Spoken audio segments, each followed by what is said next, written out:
Need to order if everyone please stand for the pledge of allegiance. I pledge allegiance to the flag of the United States of America and to the republic for which it stands, one nation, under God, indivisible, with liberty and justice for all. Thank you. Silence yourself on, please. Ms. Sells, you have roll call. Mayor Plummer. Here. Commissioner Brooks. Here. Commissioner Fields. Here. Commissioner Gray. Here. Commissioner Galbraith. Here. We have a quorum and ready for the transaction of business. Okay, Ms. Miller. Thank you, Mayor. First item we have is the regular meeting minutes from May 27th, 2025. If everybody's had a chance to review those items, may I have a motion to approve? So Second. We have a motion and a second. Is there any further discussion, corrections, or edits on that item? Hearing none, all in favor? Aye. All opposed? Motion carries. That brings us to our ordinance. First one that we have is ordinance 2025-14. Brian, do you mind reading the ordinance for me? This is an ordinance of the City of Paris, Kentucky, adopting the annual budget for the fiscal year July 1, 2025 through June 30, 2026, estimating revenues and resources and appropriating funds for the operation of the city government. So on the governmental fund side, the estimated fund balance beginning of the fiscal year on July 1, 2025 is $10,327,557. Budgeted revenues throughout the year are $13,166,214, leaving the total funds available of $23,493,771, and budgeted total expenditures of $14,045,214, which leaves an estimated ending fund balance on June 30, 2026 of $9,448,557 on the government side. On the proprietary or utility fund, the estimated fund beginning balance on July 1, 2025 is $5,157,460. Total estimated revenues throughout the year of $25,443,716, leaving total funds available budgeted is $30,601,176. Budgeted expenditures throughout the year of $25,443,716, leaving an estimated ending fund balance on the utility proprietary side as of June 30, 2026 of $5,157,460. So this is our annual budget adoption. As y'all are aware, we have had many workshops on this item. We have presented it in detail. At the first reading, we also went through the budget message page by page and discussed those options. There are no changes between the first and the second reading of this budget ordinance. I'm happy to address any questions or if there's anything you'd like to go over again. If not, may I get a motion to approve? So moved. Second. We have a motion and a second. Any further discussion on this item? Again, I just want to thank staff for all of their hard work. I know putting together a budget is a labor of love, so I really appreciate all of the support that went into it. Ms. Elton, please call the roll. Mayor Plummer. Yes. Commissioner Brooks. Yes. Commissioner Fields. Yes. Commissioner Gray. yes. Commissioner Galbraith. Yes, ma'am. Motion carries. Brings us to second reading of ordinance 2025-15, which is an ordinance related to the amendment of the compensation schedule and creation of new job titles. Again, this is second reading. This is an item that was presented in full on the previous meeting, which includes an adjustment to the pool compensation scales, new positions that were authorized and budgeted in this fiscal year, as well as some adjustments related to incentive pay and other programs of that nature. I'm happy to address anything further on this item.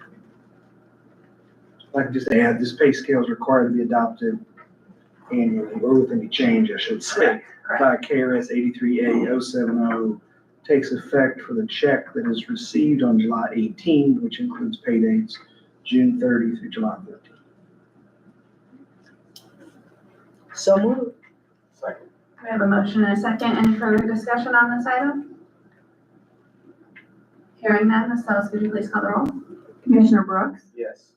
Commissioner Fields, Yes. Commissioner Gray, Yes. Commissioner Galbraith, Yes, ma'am. Mayor Plummer. Yes. Motion carries. The next item that we have is ordinance 2025-16, which is our fourth quarter budget amendment. As you all know, each quarter we endeavor to bring forward any amendments that we're making to the budget so that we can outline what they're related to. Brian, do you mind reading this one? And then Brad, I'll let you present on this. So this amends the third quarter budget for total revenues, raising revenues from $13,786,729 to $13,837,229, and raises total expenditures from $13,786,729 up to $13,837,229, but that still leaves the estimated ending fund balance the same from the third quarter budget amendment. On the on the utility side, the revenue budget total is amended by roughly $20,000 from $28,991,420 to $29,013,247.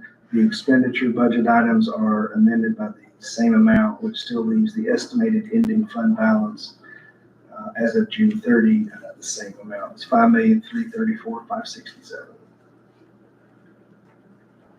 Brad? Sure. First thing just to cover is utility fund. As you can see, really not a lot of activity with that fund, just bringing in some extra proceeds on insurance for repair bills, and then also just kind of correcting some geological invoices.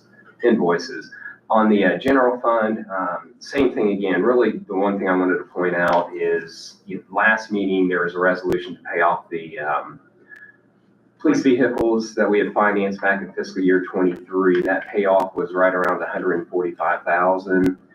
You're seeing just the budget adjustment for $50,500 to cover that expenditure.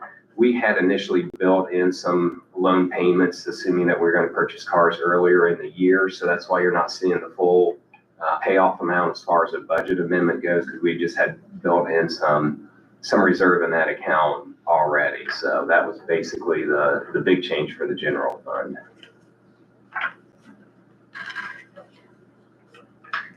May I get a motion on this item? Oh, the first reading, I apologize. No motion needed. Is there any questions or concerns on what's been presented? Thank you.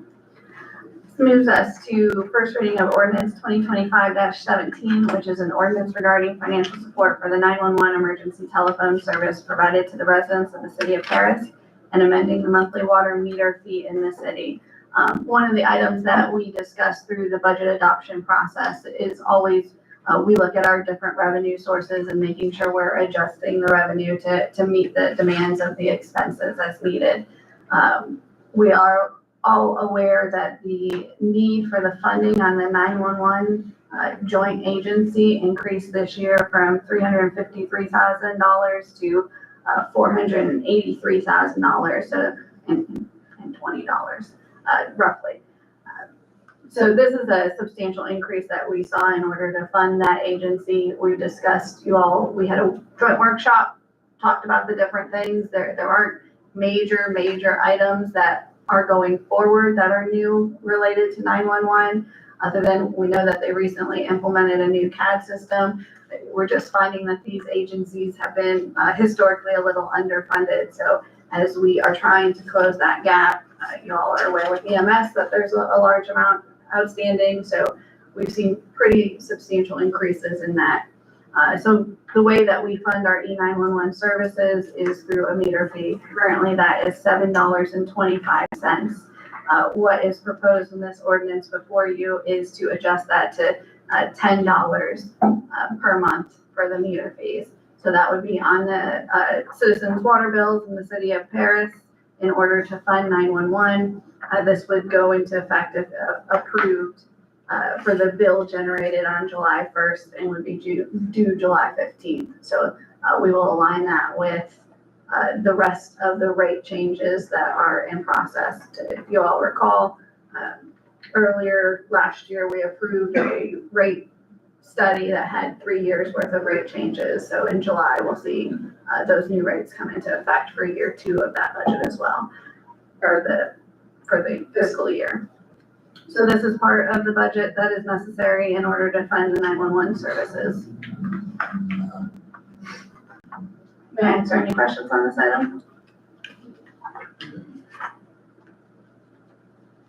Brian, anything else?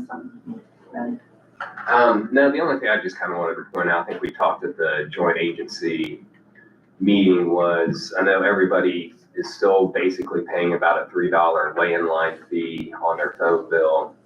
That fee has been the same since probably the 1970s.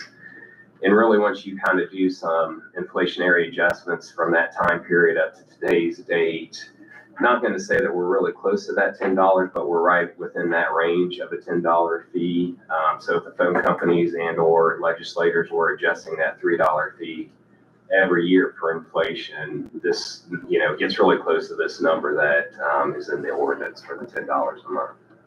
And we've suffered for years from a lack of landlines. Right, and The landline- landlines are going further and further away. As you see in the meetings, the landline revenue every year decreases by $10,000 year over year. So It'd been great if it would have immediately went to cell phones, but it wasn't accounted for. So yeah. it's been a huge loss. It has. Any further comments or questions on this item? Again, this is first reading, so there won't be a vote. That brings us to consent agenda. There are 6 items on consent agenda. One of them does have multiple subparts. Is there any of these items that commission would like to pull off and discuss separately?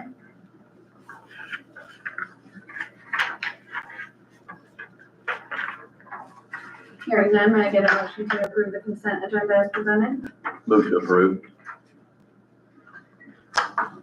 Second. We have a motion and a second. Any further discussion on this item? Hearing none, all in favor? Aye. All opposed? Motion carries. Brings us to regular agenda. Item A is our renewal related to our insurance through Kentucky League of Cities. These are annual items that come forth. We know that we did the medical insurance last meeting. So this is insurance that covers our property, our liability, our workers' comp, vehicle accidents, things of that nature. So the premium is looking for an overall increase of about 4.4%. So the total premium will be going up to just over $828,000 this year.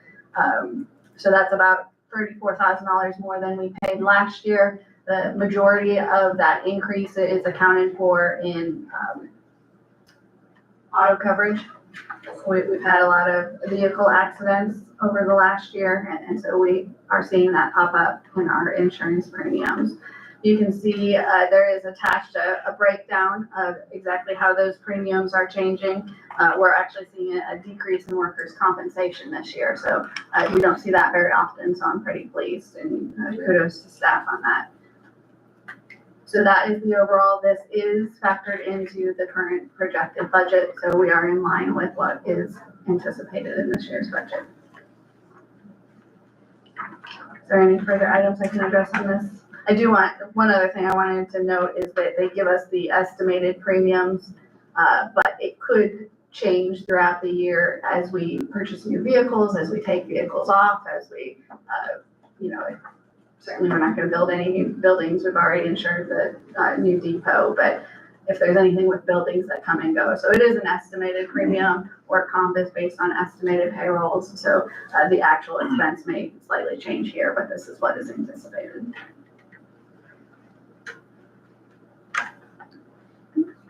So my recommended motion is to approve the renewal with the Kentucky League of Cities as proposed for property liability, workers' comp, and authorizing the mayor, city manager, and city clerk to execute all necessary documents. Move to approve. Second. We have a motion and a second. Any further discussion on this item?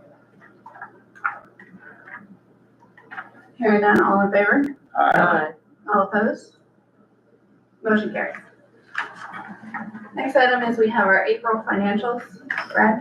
Thanks. On page 251, we'll start with the cash balances for the general fund. You can see from an operating standpoint, we had $7,534,000 in cash, $3,130,677 in CDs, and then $198,415 in restricted cash. Total cash balance is $10 million. Hold on a second.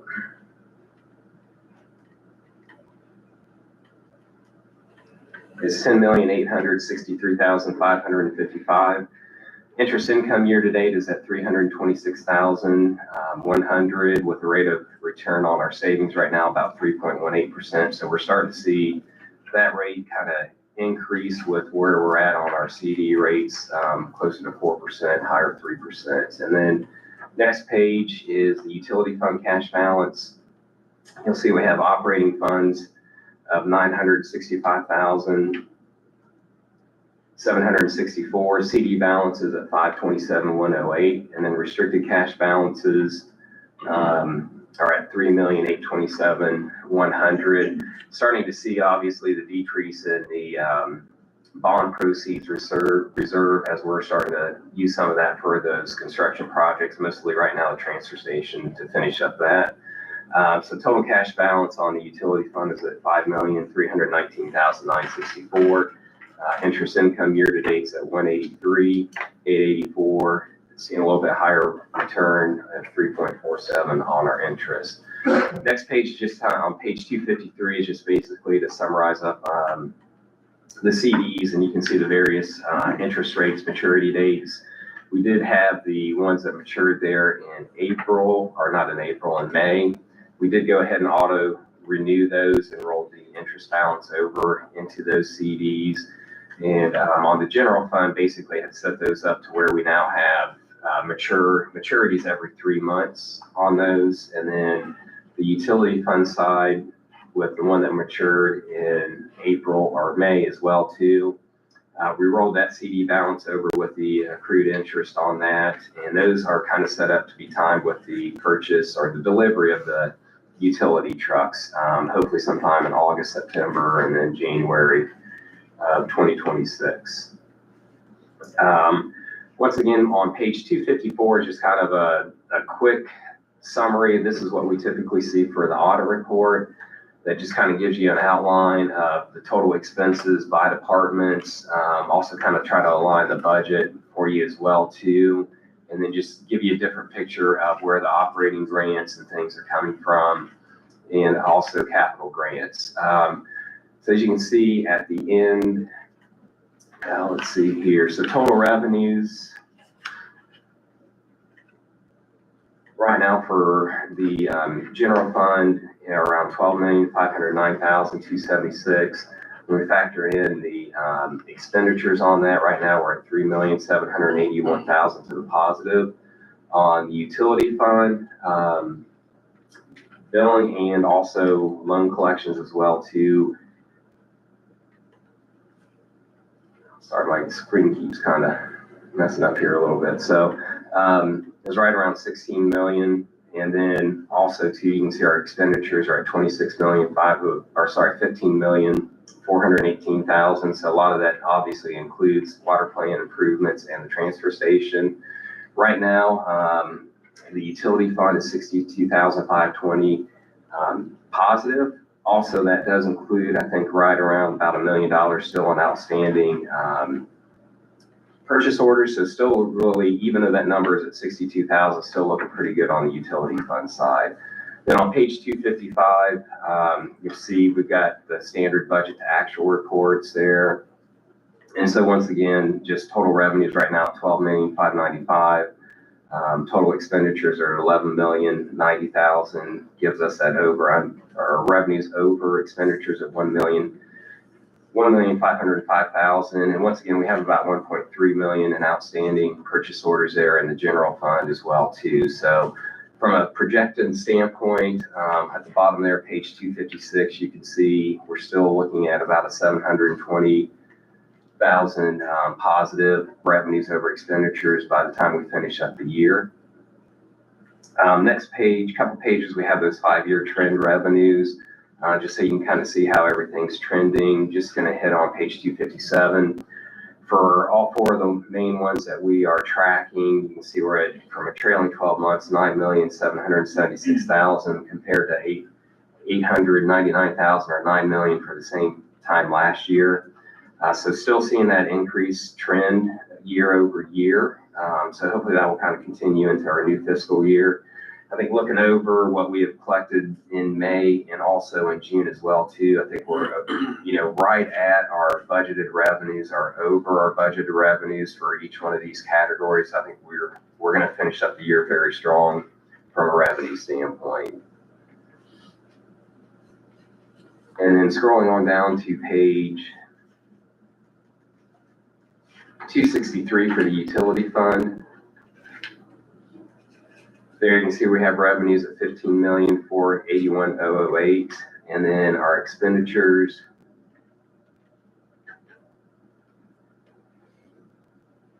For some reason, my screen just decided not to work today. As we said earlier, expenditures are right around the revenues of 15,418,488, leaving us at revenues over expenditures of 62,520. As you can see, when we get into the projection there at the bottom of 263, we're looking maybe at right around 1,546,000 of revenues over expenditures.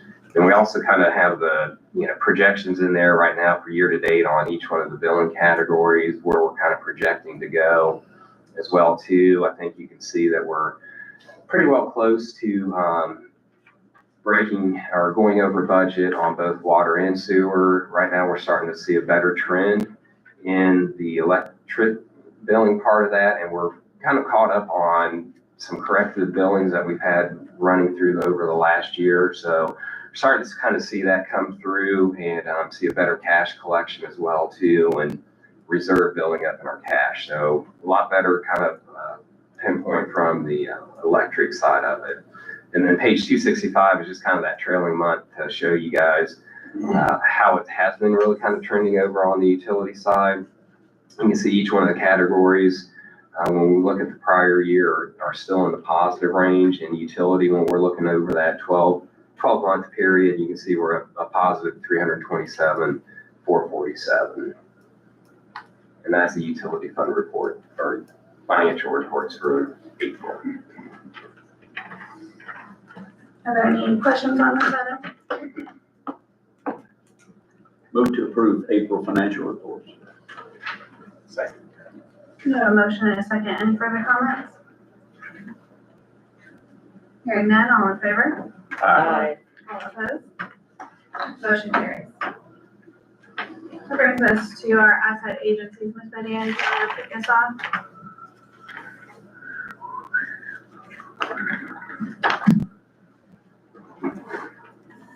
You all heard me talk about the commercial with the little horse forever. So I have brought the commercial. Marissa's going to show it. So it's 15 seconds. 30 seconds, sorry.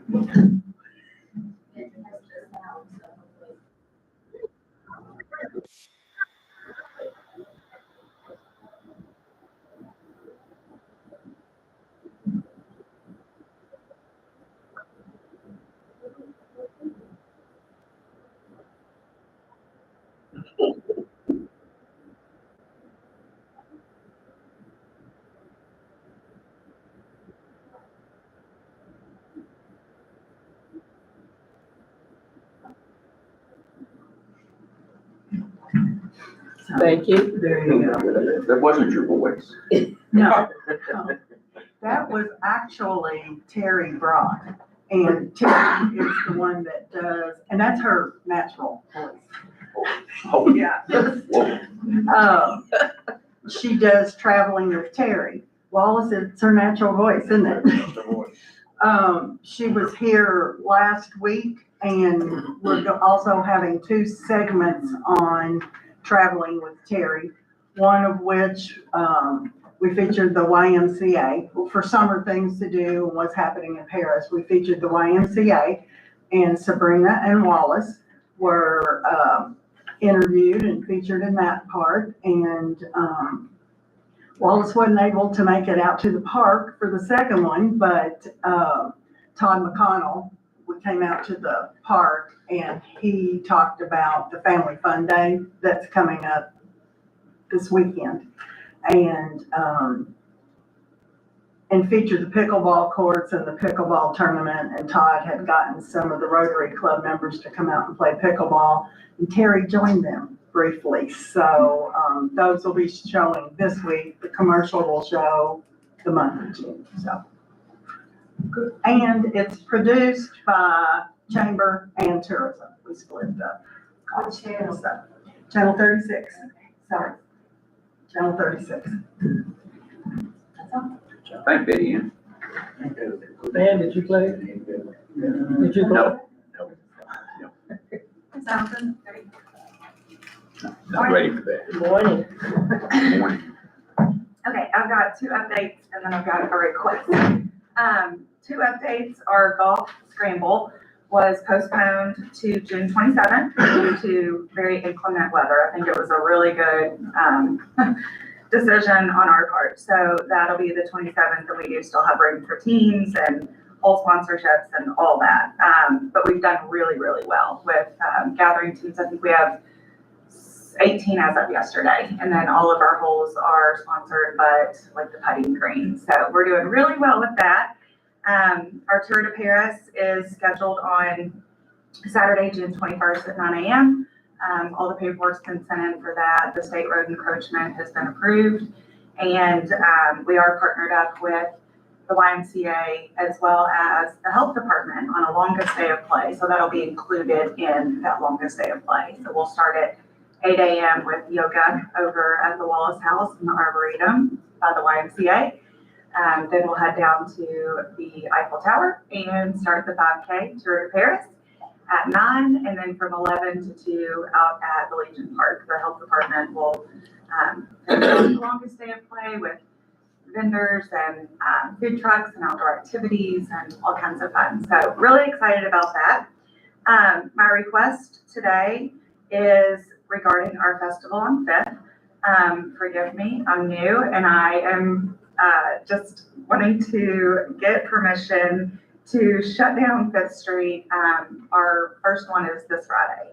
I have spoken with Aaron Sparkman about the electric, Mike Smith about the trash services, and Officer Turner about police services, and they are all available, ready and willing to help. I'm super thankful to them. So just wanted to get an approval to move forward with this Friday, and our paperwork is turned in.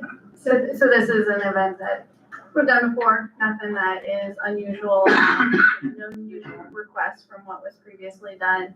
What we will see is typically this will come on the agenda for you all. We will at the next meeting bring you back the dates for the rest of the summer is what we will do. But I apologize for not having this on the agenda, but we have, And I do as well. there's nothing major here that would cause staff any concern with moving forward. Do you think, the street that we closed off in front of the courthouse, do you think that might be available soon for anyone to use for whatever? So it can be used, they're still in the process of putting some decorations that staff, and they did it internally, built these beautiful, we're gonna put flowers in them, but these beautiful Okay. planter boxes to mark it off. Gonna be more proud. We were just talking the other day about some of the efforts that are going into it. That's probably going to be a slow build, because it's not an item that we fully budgeted to say, hey, here's the, so many dollars that we want to put towards this alley. We're kind of taking it as we go and building it up little by little. This But third, it could be Third available Street, to use third, yes. It could be available to use if somebody wanted to decorate it themselves or something like that. But we were just talking the other day about how we're gonna get lights in there and things like that. So I know Mike Smith and his team have some great ideas coming up on that too. Move to approve the closure of 5th Street starting this Friday for the event, and should we want to approve throughout the summer festival on 5th events, or? You can, do you have those I do. dates? If you want, don't mind sharing those? Yes, dates? so it's this Friday, June 13th. And then in July, we're on Friday, July 18th. And then in August, we're on Friday, August 22nd. Perfect, so we have that for the record. Move to approve all dates for the closure for Festival on Fifth. What's the time of the closures? 6 until 9:45.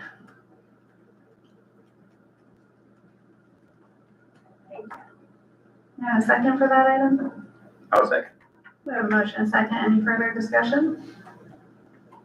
All in favor? All opposed? Motion carries. Thank you very much. Thanks, Allison. That brings us to staff. Are there any staff that have any items?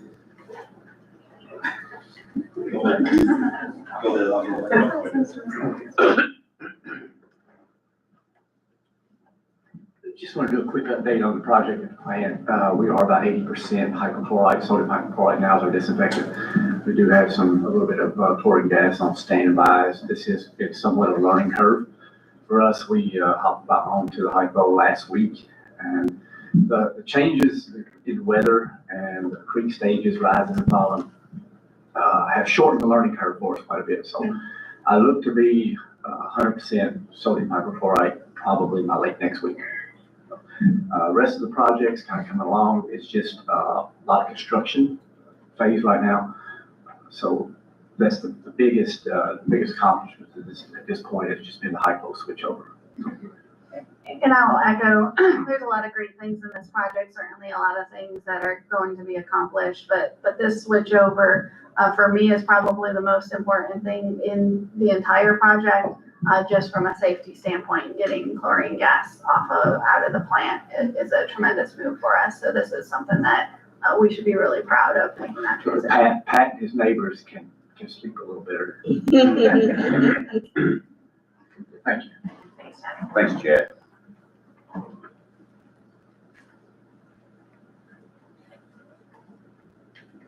Mine is more of a thank you to the mayor and commission for coming out to the depot opening. I think everything went great.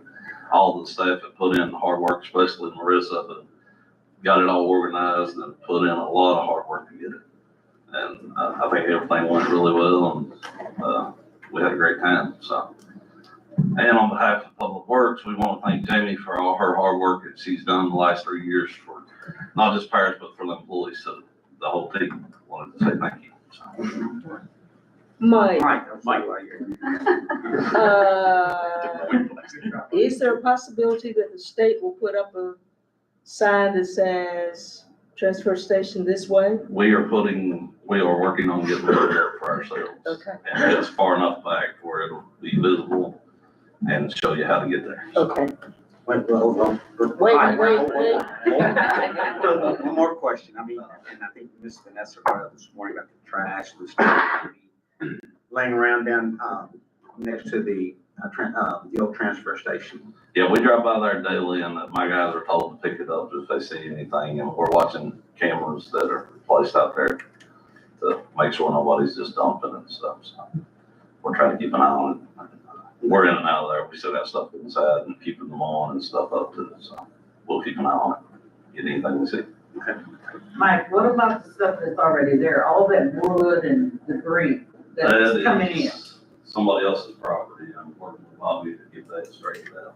She asked about the wood and debris on the left-hand side. That's someone else claims that as their property and claims that that's firewood and their dirt. So we're trying to figure all that out. So. About my turning lane, have you heard anything on that? So I just talked to Logan Murphy the other day, the engineer for the state. He's working on all those. He said a phone call or an email from mayor and commissioners doesn't hurt to push things a little faster. So That email is? I'll send you the information. So. Thank you. Anything else for Mike? Somebody else?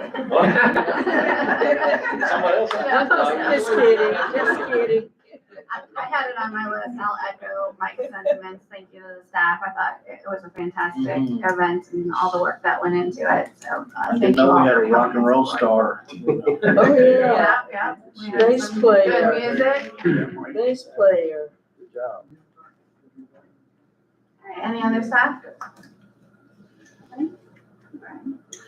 So just for next time, I'll have a proposed new foreclosure suit to bring before you. So the city doesn't have a lot of great options for vacant, and dilapidated buildings, especially ones that don't create an immediate safety hazard. Those, when you've got loose power lines, you've got fire chief or other ways to go with that. But for just the traditional dilapidated, abandoned, uncared for vacant property, it's difficult to address. So one of the options you have is a mass foreclosure on unpaid tax liens.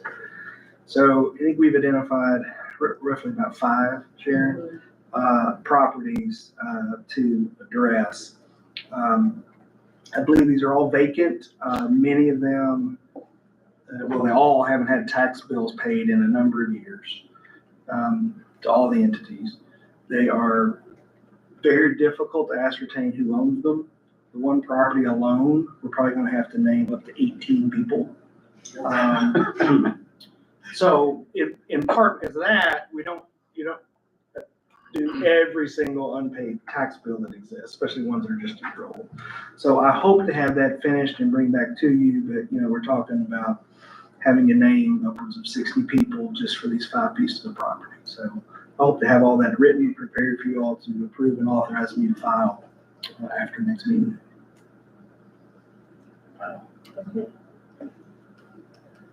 And you've done this, the city's done this before, probably 20 years ago, something like that. And it met some success on some of the properties. You're finding out what, we started with 22 properties and 4, if not 5, actually came to auction. So it's a process. And I think what this commission has told me is if it's just one, then there's 2 happy neighbors with that. On So- either side. That's right. Or maybe 4 neighbors.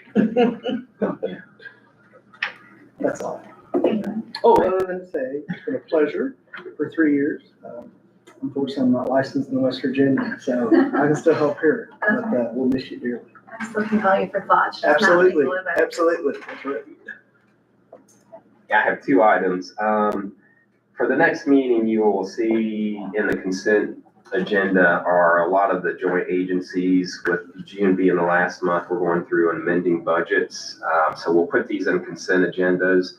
We're really not requesting any additional fund. It's really just kind of transferring money line from line, just to make things kind of balanced. So just kind of wanted to point that out to you as well too. And then the next thing then too was potentially just to get approval to maybe send out an RFP for our audit services, and work with Brian to see how we can really, if we do need to send an RFP or if we can consider it professional service and just get quotes. I've been trying to reach out to the firm that had done it last year, have not heard any response back from them for about a month as far as their interest in continuing to do the audit and or what their fee will be. We do have some scope changes with this audit. With the completion of the transfer station, we are now required to do a single audit, which will increase the fee some. And then also too with the construction out the water plant is another project as well too. So wanted to kind of look up some of the specific regulations on what we need to do as far as audit, if we do need to send out RFP or if we can get quotes, and obviously bring that stuff back to you. I don't know if we'll have it in time for the June 24th meeting, but for the July meeting. The RFP, that was the first year that the last audit firm, that's the 1 year they've done it for us, right? Yeah. Always before that, it's been Ray Foley Hensley or something for a number of years. And really, with the firm that did it last year, they had a partner that had responded to the RFP and put a bid on that, and he is no longer with that firm. And so there was, some price discounting that was kind of going on, and that was one of the discussions that we had started with the partner who took over as far as, okay, we understand the fee was really low, give us a going rate with what you think it would be.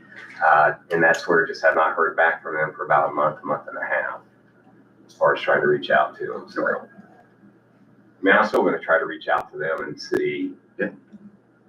So. Thank you.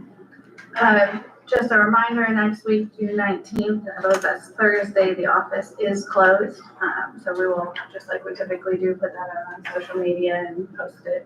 But as a reminder, only other thing that I have, and I will be very brief because I know 60 days ago I said a little bit more, but I just wanted to wrap up by saying thank you all for sharing Paris with me. It's been a great opportunity, supportive commission, fantastic staff and partners, and I will miss you all dearly. Thank you as well. And again, I'm wasting one chance. Oh, Mayor. Have you changed your mind? Already know that, so thank you very much. Just an FYI, Parks and Rec did put out an RFP for fireworks, and we got no bids for that. Judy is looking into it to see if we can maybe contact some vendors, but as of right now, we may not have fireworks on July the 4th just because of there have been no quotes submitted to the Parks and Rec. And then again, thank you. Okay. I have one thing,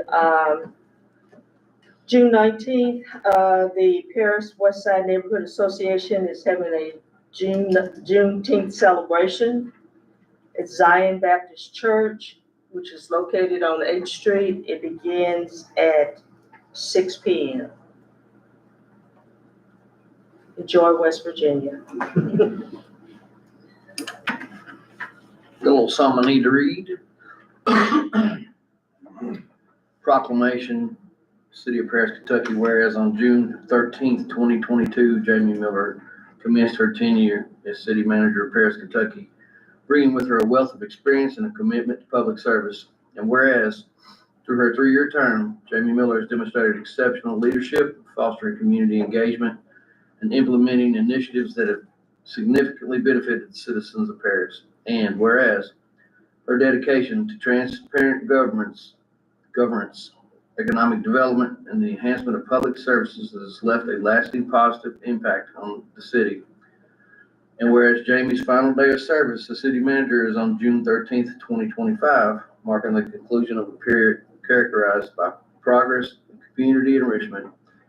And whereas it is fitting and proper to recognize and honor Jamie Miller's contributions to the city of Paris and its residents.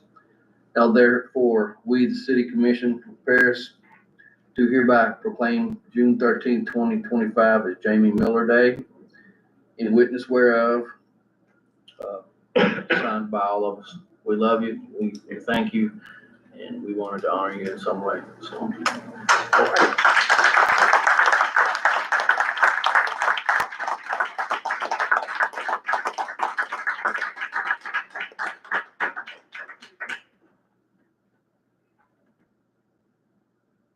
And talking about a team that gets it done, I called Stephanie at 3 o'clock on Friday. I said, I want to do this, and it was here ready this morning. So They thank do you, make Stephanie. things happen, thank you. That's all I have. How do you top that? Jamie, again, just to reiterate what everybody's feeling back on this side in the room, thank you for everything. Best of luck to you and your family. And I even was pulling for West Virginia baseball team this last week for them to win and get to the College World Series, but didn't quite make it. Just thinking of you, okay? Next year, thank you. But thanks for How about everything. them racers, though? Huh? How about them racers? Yeah. How about the races?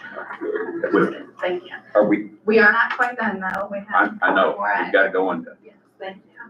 May I get a motion to go into executive session pursuant to KRS 61-810-1F for discussions which might lead to the appointment of an individual employee? So moved. Motion and a second, all in favor? Aye. We'll just take a moment to tear everything down.